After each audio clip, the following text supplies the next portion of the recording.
Hi, everyone. Welcome to the Physionic podcast, or welcome back to the Physionic podcast. If you're not familiar with who I am, my name is Nicholas Verhoeven. I'm a PhD candidate in molecular medicine, and that is, well, I suppose my exercise physiology background is also really helpful in this situation because we're going to be talking about heart aneurysms.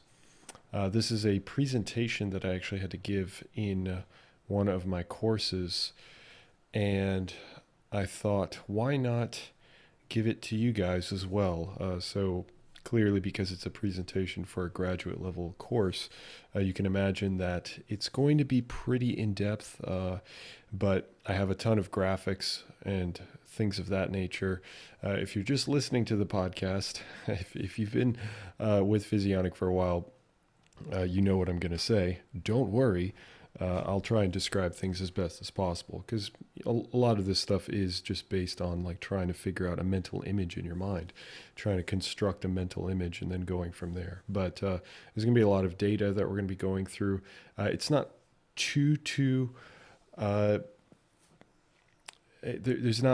it's pretty self-explanatory in terms of how the data kind of works out. It tells a nice story, I'll say that much. And we'll definitely get some insight on how aneurysms end up forming coming out of the heart or the aorta specifically. All right, but without further ado, let's go ahead and jump into this presentation.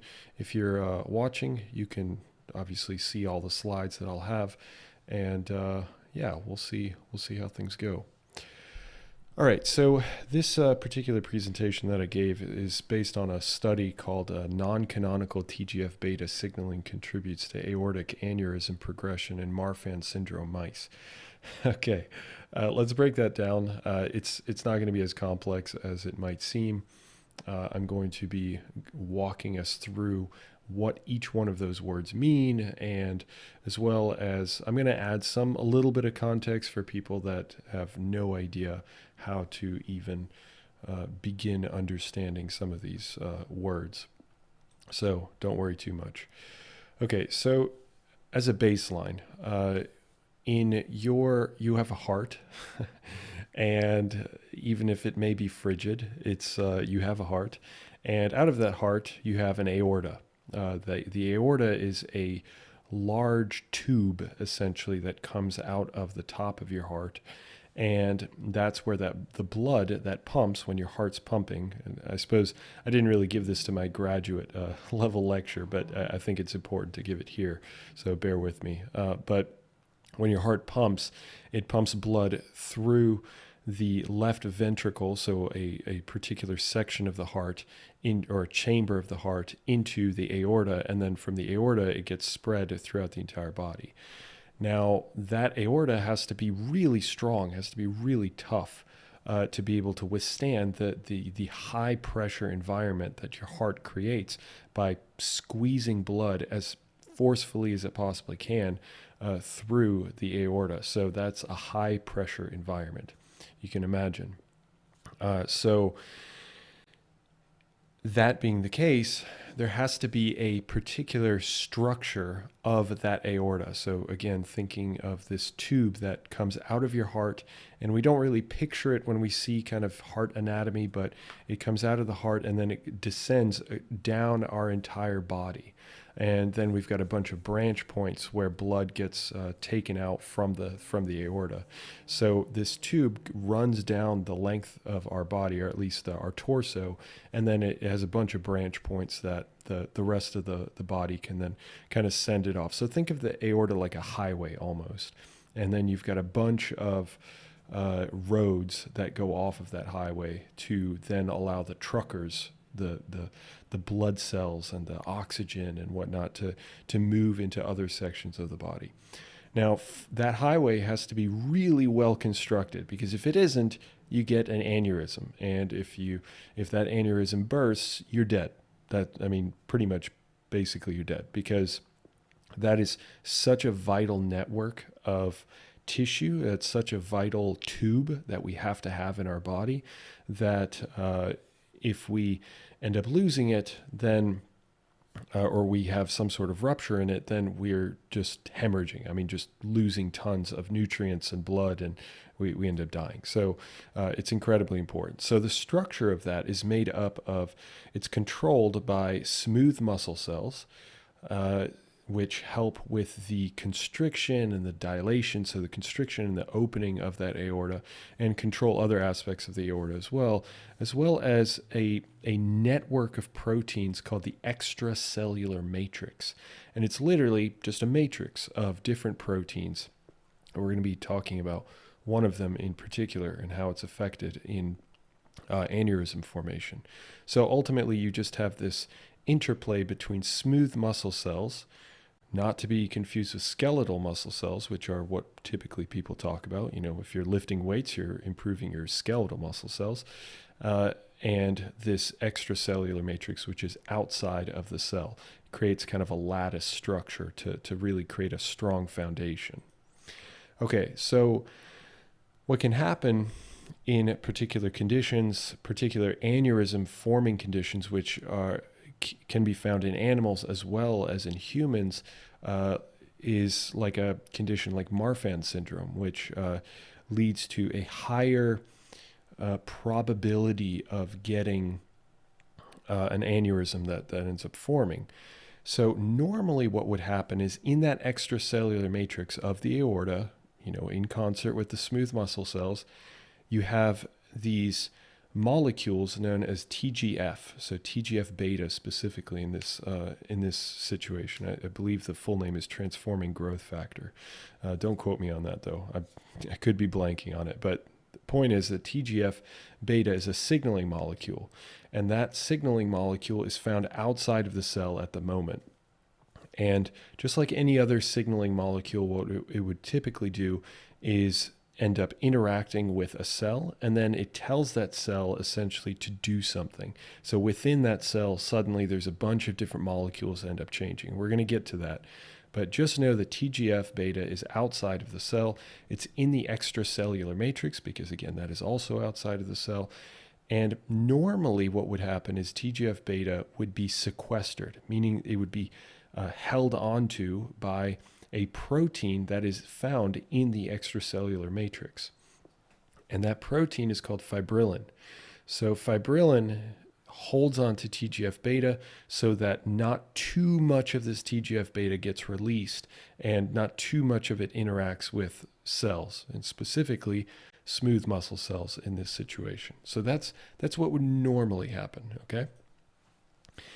Now, if you have a genetic component, and we're going to discuss this genetic component like Marfan syndrome, where you have aneurysm formation, what can happen is that the fibrillin protein is mutated.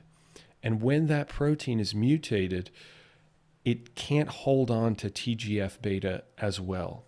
So you get this release of TGF beta because it's not being held onto by fibrillin.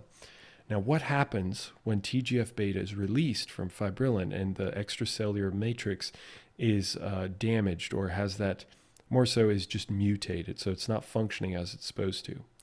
Well, what ends up happening is it goes and interacts with the smooth muscle cell. And when it interacts with the smooth muscle cell, and if you're watching this might look a little overwhelming, don't worry, we're going to walk through it. When TGF beta, the molecule that's floating around in the extracellular matrix at this point, is now interacting with the smooth muscle cell. On the surface of the smooth muscle cell, there are these receptors that are specific for TGF beta, and they're called TGF beta receptors. Not very original, but that's kind of a nice thing. So these TGF beta receptors then interact with TGF beta, the molecule, and they undergo a process called dimerization. So they kind of clump together.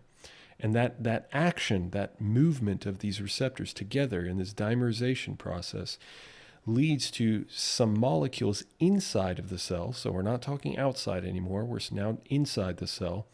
Some molecules inside the cell to then interact to recognize that grouping, this dimerization of these TGF beta receptors.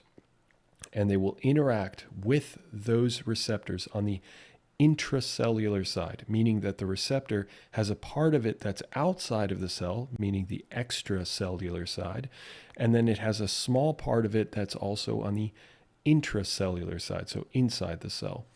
So think of like, a great example of this would be if you were to stick a broom. I don't know why you'd want to do this, but if you stuck a broom into a lake, then you would have a small part of it would be underwater, and then the other part would be above water. The above water would be the extracellular part, and the underwater part would be the intracellular part. So it's all one broom, so all one receptor. So these molecules that get attracted to that are called SMAD proteins. I'm not going to go too much into that, but ultimately you have a series of different SMAD proteins. You have SMAD 2, 3, 4, 6, 7, 8. There's a variety of different ones. They kind of skip numbers sometimes. But ultimately that entire family of SMAD proteins are called R-SMADs. So R is just like a representative number. So it could be 2 SMAD, or SMAD 2, or it could be SMAD 3. Those are all R-SMAD proteins.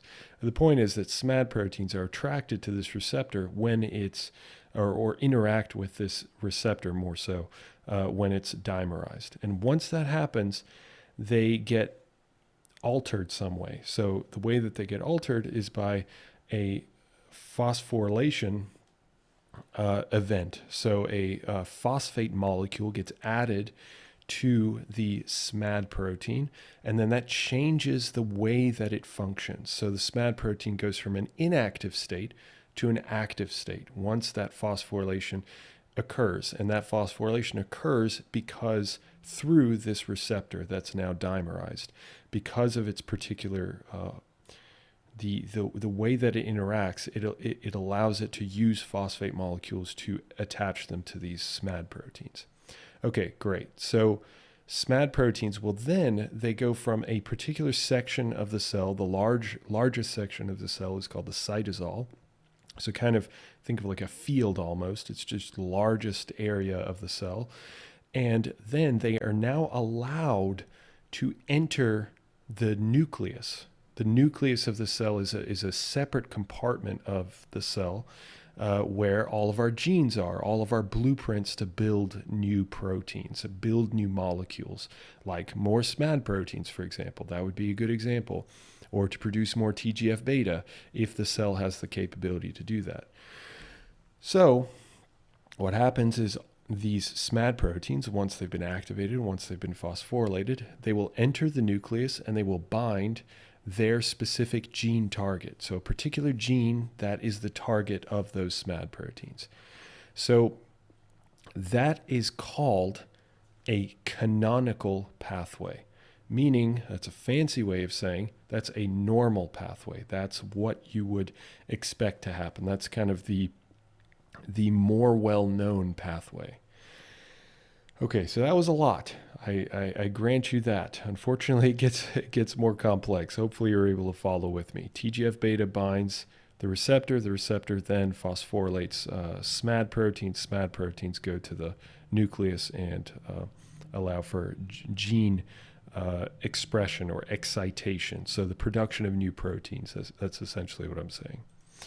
Okay, but what this paper wants to do, or what people in the field also recognize, is that there's what's called a non-canonical pathway. So non-normal or non-traditional pathway. And that can go through a series of other signaling proteins, just like SMAD proteins are for the canonical pathway. There's another one or many other proteins that are involved in signaling through that same receptor through these other proteins like ERK, P38, TAC1, Rho, J and K.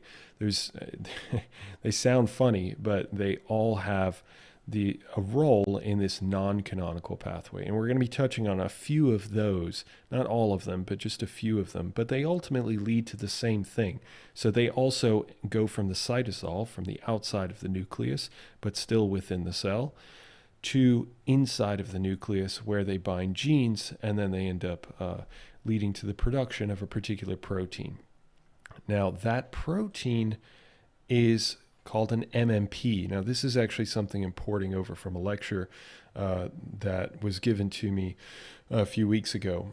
So in this situation, in the smooth muscle, so if this were to happen, right, if you've got TGF-beta binding receptor, blah, blah, blah, once those proteins, if that's from the canonical pathway or the non-canonical pathway, if they enter the nucleus and they bind this particular gene that has the blueprint, has the information for the production of MMPs, then the cell will produce MMPs.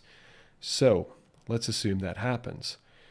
Then these MMPs, which are proteins called metalloproteinases, they then leave the smooth muscle cell. So they get ejected out of the smooth muscle cell. And unfortunately, what ends up happening is they end up interacting with the rest of the extracellular matrix. So you've already have a mutated protein in that extracellular matrix through fibrillin. Now these MMPs worsen the condition by damaging and eating away, essentially, at other sections of the extracellular matrix, like collagen, for example, is a great example, or elastin is another one.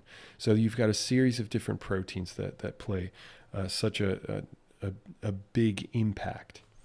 So the increase in the MMPs in the extracellular matrix, well, you can imagine, right? You're tearing away at the structure. Think of it like a house, right? You're just with a hammer just slamming away at the foundation of that house. Eventually, it's going to collapse, and that's what I'm getting at. That's what these MMPs do to the aorta, that section of our body that is supposed to be really tough because it has to constantly be able to handle the heart pumping and just pushing blood into it all the time. So eventually it weakens and weakens and weakens as the extracellular matrix gets degraded and that foundation gets degraded until eventually you get the formation of an aneurysm as a section of the aorta will start to bow outwards. And unfortunately, then what can happen is you have a small section that starts to tear, and then it just completely blows open, and you just have a gushing of blood, and unfortunately, then you have death. Okay, so going back to this Marfan syndrome, which is a genetic version of this aneurysm formation. So Marfan syndrome, it's already been identified that this canonical pathway, remember when I was explaining the SMADs, the SMAD proteins, we already know that those are elevated. So that's one way that this aneurysm formation can occur, that you have elevated use of this canonical pathway, this SMAD-based pathway. Now, unfortunately, this mutation is not just present in the aorta, it's actually also present in the heart itself, as well as in the lungs, as well as in certain other muscles as well. So, it's a pretty detrimental genetic condition, but we can still also learn from this genetic condition how maybe other aneurysms may form as well. But this particular study wanted to look at the non-canonical pathway, but I'm just telling you that the canonical pathway is more active. Therefore, more MMP production is possible because of Marfan syndrome. So, like I mentioned, this particular paper wants to look at these different proteins in the non-canonical pathway or non-traditional pathway. Okay, so how did these researchers want to probe this? Obviously, they can't use humans. They can't just go ahead and start mutating or making a bunch of genetic modifications to human beings. There's certain experiments you can do, but you're definitely limited. So what they did is these researchers, they constructed a mouse model.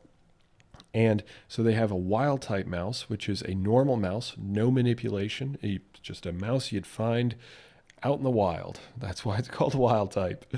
And then they created what's called a heterozygous mutation or heterozygous mouse. And what this heterozygous mouse has that's different from the wild type is it has a mutation. It has a mutation in the fibrillin gene.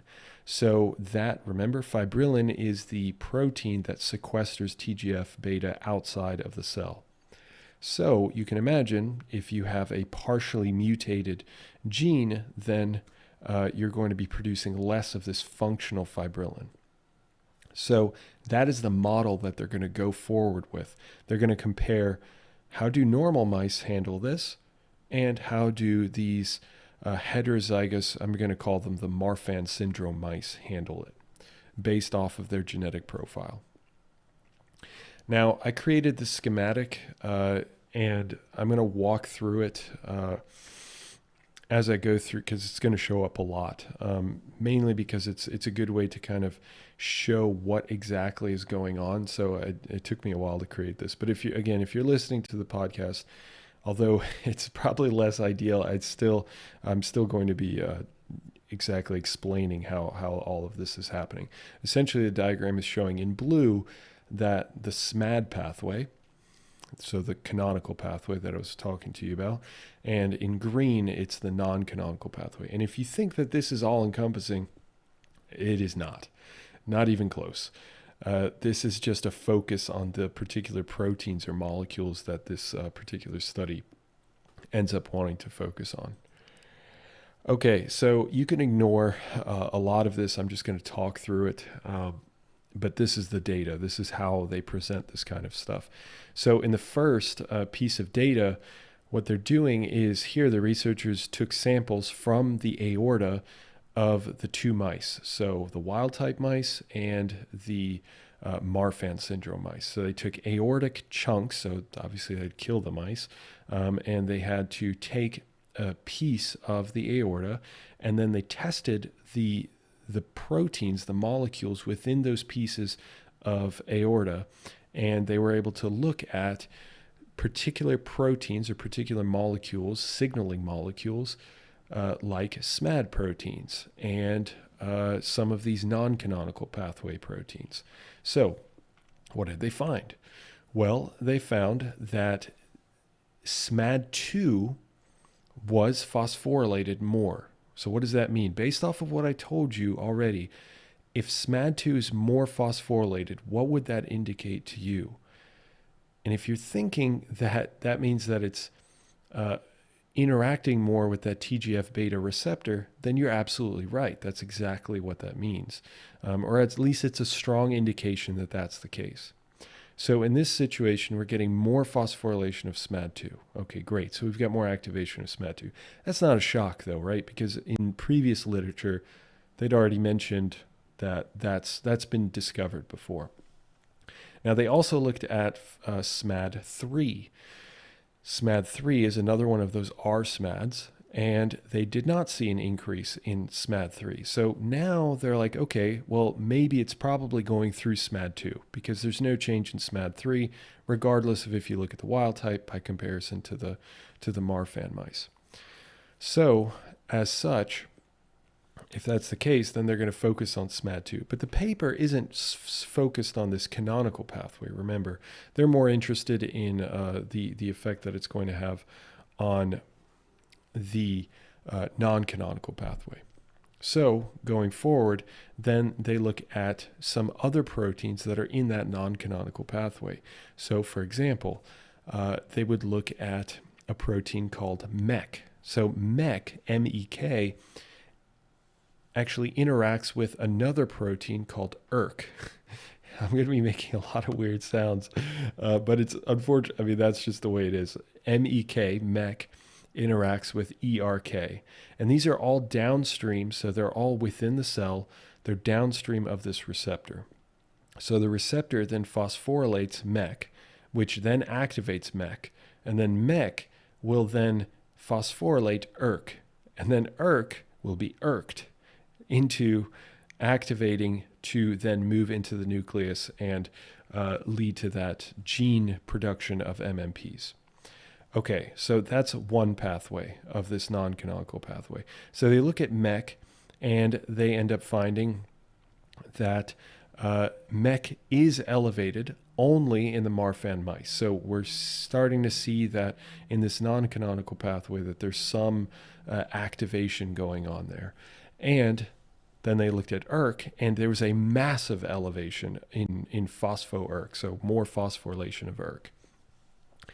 So that's really interesting.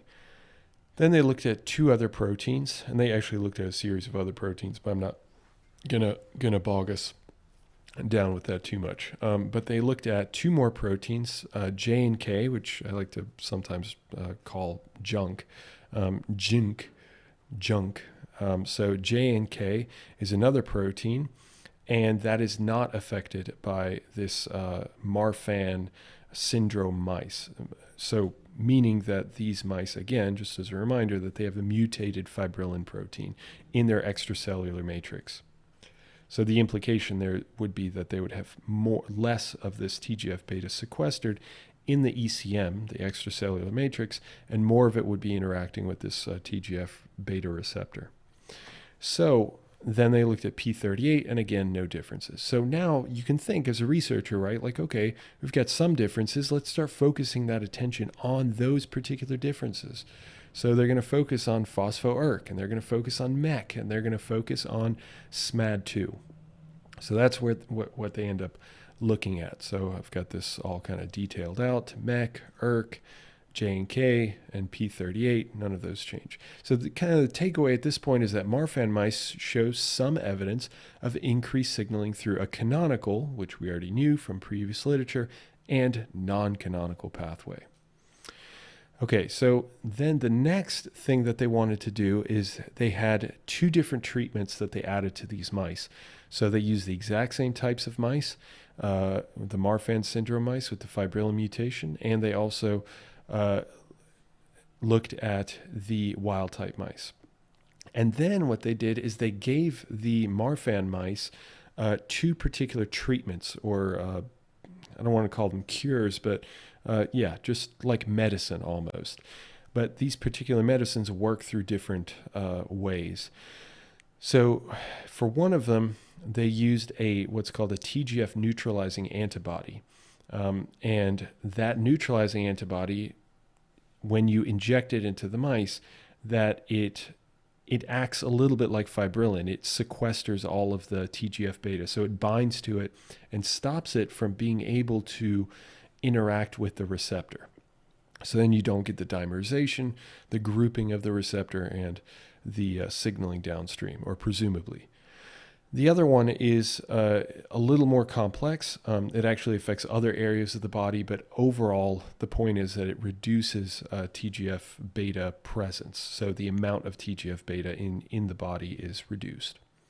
So what do they end up finding from this is that when they focus in on this phospho-ERK, which is what they were looking at earlier, that they see a recovery. So they remember there was this massive spike in phospho-ERK in the Marfan mice, but when they're treated with either one of these treatments, suddenly the spike reduces back down to close to normal. One of them actually definitely goes back down to normal, and the other one may be slightly elevated. So, but the point is that they both reverse the effects of this genetic condition. So really cool. I mean, that's really cool information going from there. So then the next thing that they wanted to do is, okay, so we can affect TGF-beta specifically, and we can see decreases in this non-canonical pathway. Great.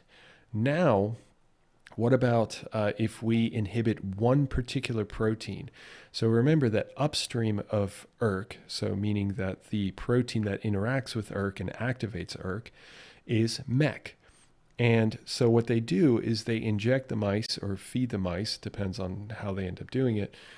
They end up giving these mice a MEC inhibitor. So this particular drug will enter the cells and it will stop MEC from working the way that it's supposed to work. So what would happen, right? Think about that. Like, think what might happen if you were to take out one of the proteins that is supposed to activate another protein.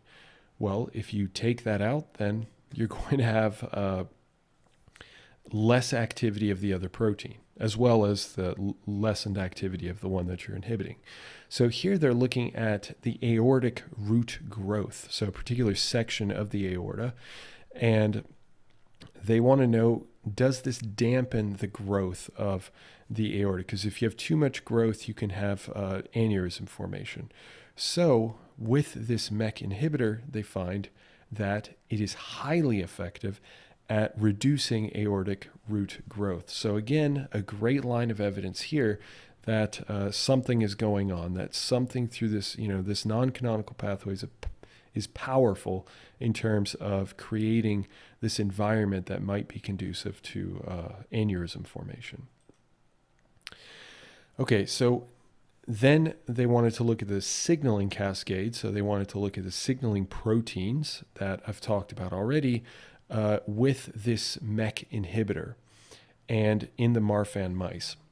And what they find is that it does not affect SMAD2. And why would it, right? Because MEK is in the non-canonical pathway, not in the canonical pathway. So SMAD2 is completely unaffected by the MEK inhibitor. That's very encouraging. Then the J and K, which is in the non-canonical pathway, but doesn't function through MEK. So it depends on a different protein. It's actually dependent on, I believe, MEK2. I want to say MEK2. I could be wrong about that. I think I might be confusing that with something else, actually. No, it's not MEK2. But the point is that it doesn't run through MEK1. So what do we find? Well, it's unaffected. So the MEK inhibitor that doesn't even interact with J and K is obviously not going to affect J and K if it's knocked out or inhibited. So, and J and K is not affected. P38, another protein, is also not affected. However, if we look at phospho-ERK 1,2 specifically, yes, there's a massive reduction in the amount of activation or phosphorylation of MEK, of ERK 1,2, my apologies. Now, on top of that, they also looked at a different ERK protein, because you've got ERK 1,2, and you've got ERK 3, 4, 5, et cetera, et cetera.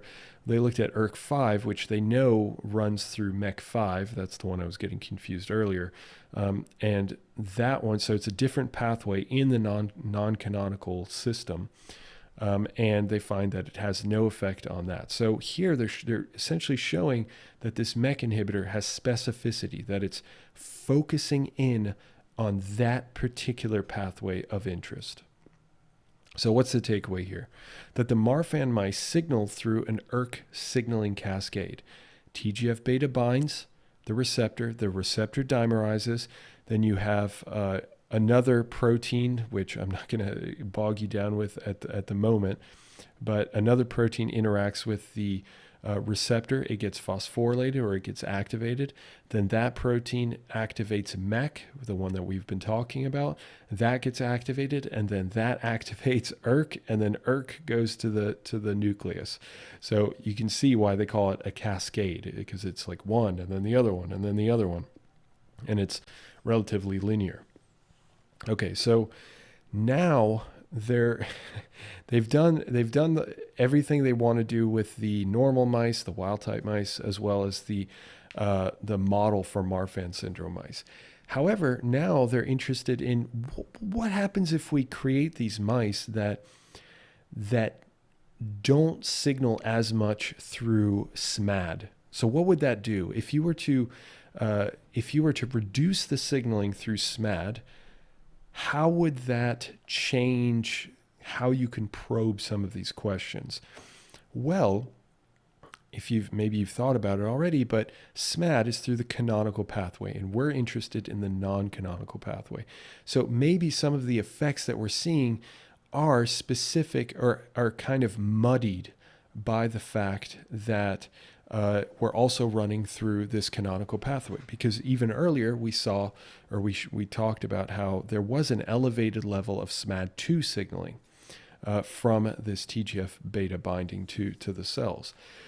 So what they wanted to do is reduce this TGF-beta induced canonical pathway. How do they do that? Well, they can do that by introducing a mutation to a particular SMAD protein. And they don't end up doing that to SMAD2. They end up doing that to a different protein. And I'll get into that in just a second. But the point is that they're trying to knock down the ability for the mice to use this canonical pathway in their cells. And then, so that's their third mouse condition. They've got their wild type completely untouched. They've got their Marfan syndrome mice, which have the fibrillin mutation. They've got this SMAD4 mutation, so the SMAD mutation, which is to reduce the canonical pathway. And then they've got a fourth mouse, which I feel really bad for, but it has two different mutations. And you can likely guess what those two are. It's a combination of the fibrillin mutation as well as the SMAD4 mutation. So let me explain what the SMAD4 mutation is.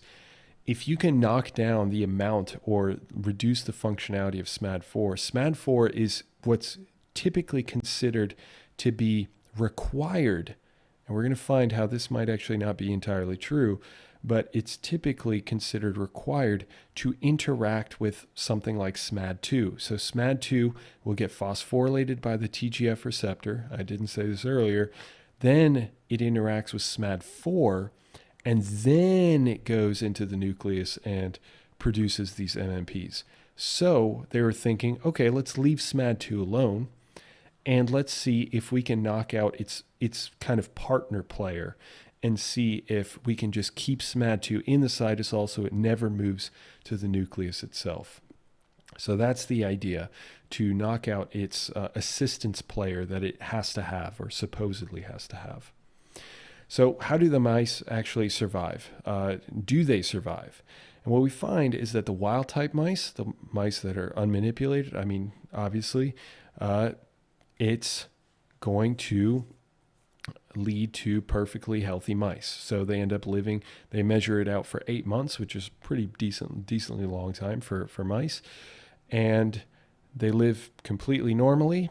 The same was true of both of the other mutations. So if it's a SMAD4 alone mutation or a fibrillin mutation, the Marfan mice, they all survived for 8 months. However, if it was a double mutation of SMAD4 and fibrillin, then that led to some pretty severe death. About 70% of the mice were dead by the end of 8 months, so not great. All right, so here they're looking at the growth, the outward growth, and kind of the overall, what's called morphology, or just the way things look when they take slices of the aorta. So they're taking slices of the aorta, and then they're looking at the aortic thickness. And you don't want too much overgrowth, because then that means, again, that you might be getting this bowing out with the aneurysm. And what they find is that they had greater growth with the Marfan mice, which isn't too surprising. And they took two different sections. So in the aortic root and in the ascending aorta, which is slightly above the aortic root. But the point is that in two different sections of the aorta, they took these slices, and they also did different measurements on size. And they found that the Marfan mice had an elevated or had greater growth of their aorta in the aortic root, but not in the ascending aorta.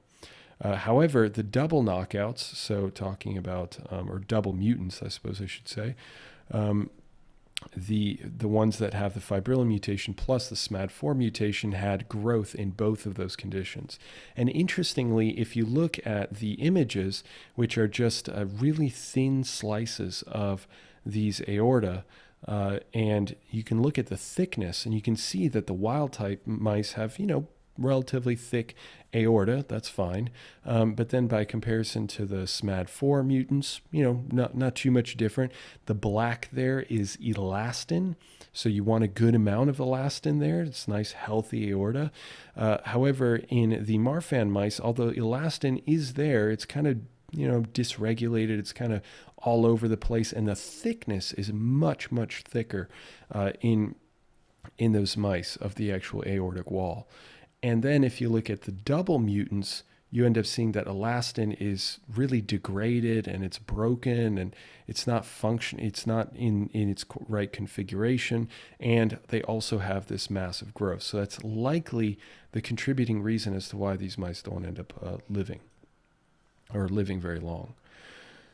So then the next thing they wanted to do was to, well, A, verify that their SMAD4 mutant was actually going to reduce the amount of SMAD4. And what they find is that, yes, that is indeed the case. If they didn't do that, then it might be, well, that would be incredibly problematic, because we wouldn't be able to actually see much in terms of future data that we'd go over. Because if your mouse model doesn't have the manipulation that you want it to have, well, you can't do much with that. You just can't do much with that. So yes, they did see reductions in SMAD4 in the SMAD4 mutants. And obviously they wouldn't see that in the fibrillin mutants, because that's not what they're mutating. So then the other thing is to look at SMAD2, which is the SMAD that we've been focusing on so much. And you would think that maybe it might have an effect on that. Well, it turns out that no, it doesn't. So in the fibrillin mutants, so the Marfan mice, there was an elevation in phospho-SMAD2, so the activation of SMAD2. That's understandable because that's what we saw earlier as well. Another thing, however, is that with the SMAD4 mutants plus the double mutants, you saw an elevation in, so just to clarify, I'm talking about just the double mutants, so the fibrillin and SMAD4. There was an elevation in phospho-SMAD2, but that was not the case when they just knocked out SMAD4.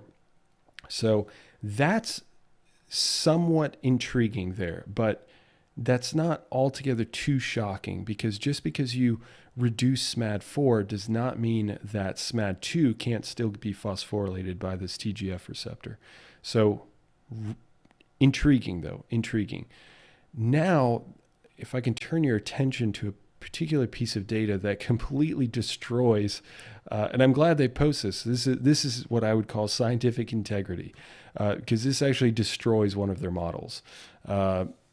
And what this is data showing a downstream target of SMAD2. Now, the only way that this can be activated is presumably is by having SMAD2 enter the nucleus and act on particular genes. So SMAD2 isn't just going to produce MMPs, it's going to produce other proteins as well. And one of those other proteins can be a plasminogen activating or plasminogen activator initiator or something like that. Integrin, I think. Plasminogen activator inhibitor. My apologies. So if you have elevated levels of that, then that would mean that you have signaling from phospho-SMAD2 that is entering the nucleus. How could you have that if SMAD4 is reduced? Well, there's a number of possibilities. One, their mouse model didn't work very well, although we did see that SMAD4 was reduced, so that's probably not it. But secondly, it's also possible that we're not accounting for the fact that maybe something else is allowing SMAD2 to enter the nucleus, some other pathway that we haven't discovered. That seems unlikely, but it's a possibility. And the third reason, which is actually something my professor mentioned, is that this particular protein, this PAI, this plasminogen activator inhibitor, this particular protein that gets expressed or gets produced when SMAD2 binds, it's possible that it can also be activated by many other proteins. So some other protein may be excited, and while SMAD2 may be held in the cytosol and may not be able to enter the nucleus, another protein may be excited kind of indirectly, and we're not measuring it, we just don't know what it is, and it's entering the nucleus instead of SMAD2, so maybe as a compensatory mechanism, and allowing for the production of some of these proteins. So This is really intriguing. I think this is like the single most telling piece of information in all of this data, just because I find it really fascinating. It's kind of like a mystery of like what could have caused this particular protein to rise, because what they ended up finding is that the Marfan mice, so the fibrillin knockouts or mutants, had elevated levels of this PAI, as well as the double mutants, but not the single mutant of SMAD4. So really, really intriguing here. I mean, something is going on that's really throwing things off. Now looking at phospho-ERK, which is kind of where we've been putting a lot of our attention into, and again, similar results. They saw that with the Marfan mice, you have elevated phospho-ERK. We saw that earlier. And with the double knockouts, which includes the fibrillin mutant, that also led to increases in phospho-ERK. So interesting. However, what we didn't find earlier, and which is consistent here, is with the Marfan mice, with this fibrillin mutant, you didn't see increases in J and K signaling.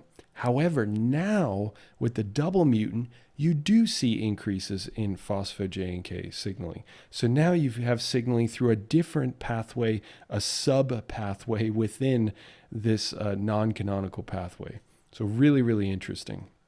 And P38 was not different. SMAD3 wasn't any different either. So the takeaway here is that double mutations in SMAD4 and fibrillin lead to a change in signaling that focuses away from ERK, or at least some away from ERK, onto this J and K protein.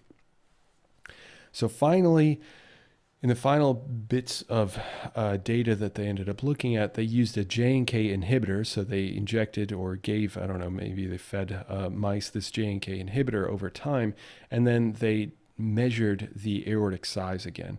And here, if you're looking at the data, it can be pretty confusing. So, but overall, the idea is that the J and K inhibitor did reduce aortic growth. So they're measuring aortic growth, and in the fibrillin mutants and the double mutants. So it does have an effect. So inhibiting J and K in the double mutants does lead to reductions in growth. Now, here's a mystery, though, because I said that J and K did not increase in the fibrillin mutants, the Marfan mice, and yet the J and K inhibitor still had an effect at reducing the growth of those aorta. What's going on there? Well, who knows? If you look at some of the other data that I'm not going to be presenting here, the J and K inhibitor did lead to drastically reduced levels of J and K. So I'll be able to offer a bit of insight on that in just a little bit. But how did the mice actually fare with this J and K inhibitor?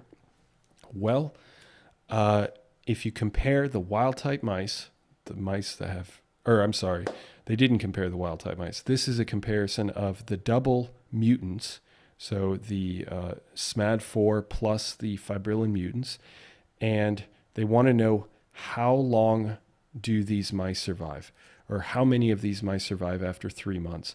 And they fed one group of these mutant mice the J and K inhibitor, and they fed another group nothing, or a placebo, kind of a fake drug. And what did they find? Well, the J and K inhibitor preserved life 100%. In those particular mice.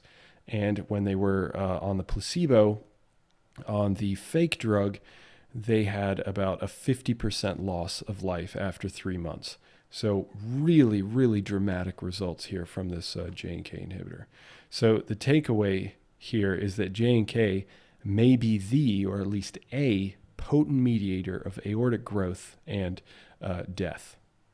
So the overall conclusions is that fibrillin mutation leads to aortic growth, with more rapid growth occurring when SMAD4 reduced. That fibrillin mutation leads to an increase in canonical and non-canonical activity. And from that non-canonical, more specifically, the fibrillin mutation in non-canonical signaling functions at least partly through ERK, we did see that, and through J and K. And what's probably happening here, and they don't elucidate this obviously, but what's probably happening here is that you're getting a crosstalk between ERK and J and K. That Once you start making these other genetic manipulations, that it leads to these proteins starting to maybe cross phosphorylate with one another, or lead to other proteins kind of getting involved that they're not measuring. Something is going on, however, that in these signaling cascades of these non-canonical pathways, that there is some form of crosstalk happening. So really, really interesting. Okay. Wow, folks, I realize that was a lot. And if you're listening, you're like, "What?" I commend you. If you've made it if you've made it this far, it's pretty remarkable, because this is cell signaling. This is the stuff that makes a lot of eyes glaze over. But it is. I mean, this is the kind of stuff you're talking about molecular biology. You're talking about within the cell what might be happening, and you're trying to tease out, what's going on. It's really, really complex stuff, but ultimately you can find solutions through this kind of stuff. It may seem incredibly granular, but how do you design drugs? How do you design things that are supposed to inhibit some of these things, or accelerate certain other things, if you don't understand how the signaling cascade of these molecules functions? And it is relatively consistent, at least within a snapshot of a circumstance. Okay, well, hopefully you learned a little something. Maybe not specifically for you, but if you just kind of like to nerd out about this stuff like I do, hopefully you got something out of it. The point is that with this aneurysm formation, that you have greater levels of TGF-beta that get released because fibrillin can't hold on to it. It binds the smooth muscle cells, and the smooth muscle cells then have these TGF-beta receptors that dimerize, they group together, and then all of these signals, the canonical and the non-canonical, lead to this effect of production of more MMPs, which wasn't directly tested. That's actually based off of the lecture that I went through. So that's not based off of any data that I presented here. And then these MMPs degrade the extracellular matrix, and once they do that, then that leads to a reduction in the integrity of that extracellular matrix, and then you have from a nice strong aorta to one that starts to bow outwards, and then eventually it just snaps, and everything gushes out, and, well, people die in minutes, unfortunately. Okay, hopefully you got something out of it, and thanks for stopping by. If you got to this point, really, truly, pat yourself on the back. It's pretty incredible. And I will catch you in the next one. See ya.